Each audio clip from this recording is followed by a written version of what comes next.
बिहार की राजनीति में मकर संक्रांति सिर्फ एक पर्व नहीं बल्कि सियासी संकेतों का मौसम भी है। जैसे ही दही चूड़ा की थाली सजती है वैसे ही राजनीतिक जोर तोड़ की अटकलें तेज हो जाती है।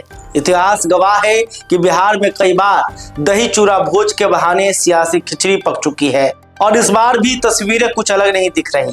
इस बार विवाद की जड़ बना है कांग्रेस का दही चूड़ा भोज। सोमवार को पटना स्थित सदाकत आश्रम में आयोजित इस भोज में कांग्रेस के प्रदेश अध्यक्ष राजेश राम समेत कई वरिष्ठ नेता मौजूद थे। लेकिन सबसे बड़ा सवाल यह खड़ा हो गया कि पार्टी के सभी 6 विधायक इस भोज से नदारद क्यों रहे।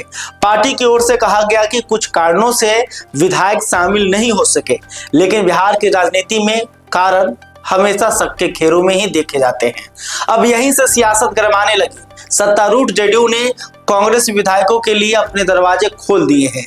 जदयू कोटे के मंत्री जमा खान ने खुलकर बयान दिया कि जदयू में सबके लिए जगह है, जो आना चाहे पार्टी बाहें खोलकर स्वागत करेगी।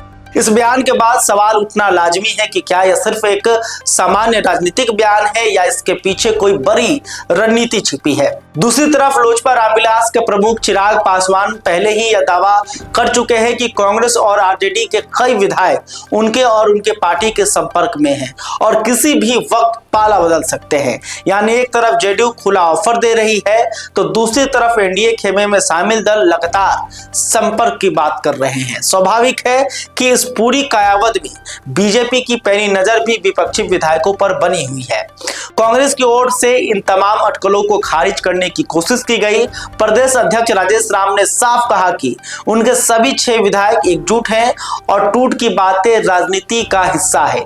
उन्होंने यह भी कहा कि राजनीति में जो कहा जाता है वो हमेशा किया नहीं जाता और जो किया जाता है वो बताया नहीं जाता। लेकिन सवाल फिर भी कायम है, क्या कांग्रेस बिहार में कमजोर पड़ती जा रही है? क्या कांग्रेस के सभी विधायक एनडीए की ओर रुख करने वाले हैं या फिर दही चूड़ा भोज भी उन तमाम भोजों में शामिल हो जाएगा जिनकी चर्चा तो बहुत हुई लेकिन नतीजा कुछ नहीं निकला। इन सवालों के जवाब फिलहाल भविष्य के गर्भ में है, लेकिन इतना तय है कि मकर संक्रांति के साथ बिहार की सियासत एक बार फिर करवट ले चुकी है और आने वाले दिनों में यह देखना दिलचस्प होगा कि यह दही चूड़ा सिर्फ पर्व तक सीमित रहता है या वाकई कुछ होता है। आप बिहार कांग्रेस को लेकर क्या सोचते हैं कमेंट करके बता सकते हैं। वीडियो फेसबुक पर देख रहे हैं तो हमारे पेज को भी फॉलो कर लें। बहुत बहुत धन्यवाद।